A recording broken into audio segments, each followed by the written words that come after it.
চলতি বছরের বন্যা অতিবৃষ্টি আর পোকার আক্রমণে নরসিংদীতে আমন ধানের ফলন কমে হয়েছে, তাই হাসি নেই কৃষকদের মাঝে। বাজারে ন্যায্য মূল্য পেলে খতিয়ে পুষিয়ে নেওয়ার আশা তাদের। এদিকে ক্ষতিগ্রস্ত কৃষকদের তালিকা করে সহযোগিতার আশ্বাস স্থানীয় কৃষি বিভাগের। নরসিংদী থেকে সাজিদুল হক প্রান্তর পাঠানো প্রতিবেদন, বিস্তারিত জানাচ্ছেন শেখ ফাহিম।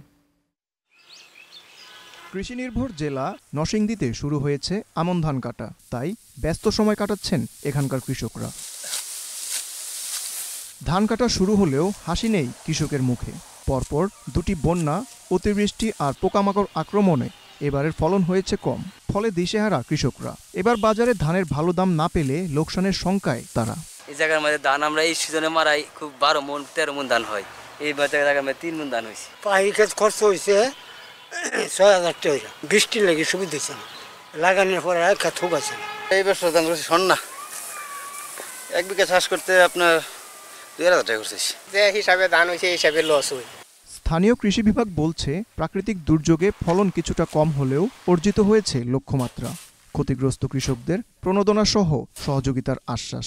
লক্ষ্যমাত্রা অনুযায়ী যে আবাদ হয়েছে তা বর্তমানে কর্তন প্রায় শেষ পর্যায়ে, 97% ধান কাটা হয়ে গেছে। এবছর নরসিংদীতে 41,205 হেক্টর জমিতে আমন ধানের আবাদ করা হয়েছে। Sheikh Fahim, Asian television.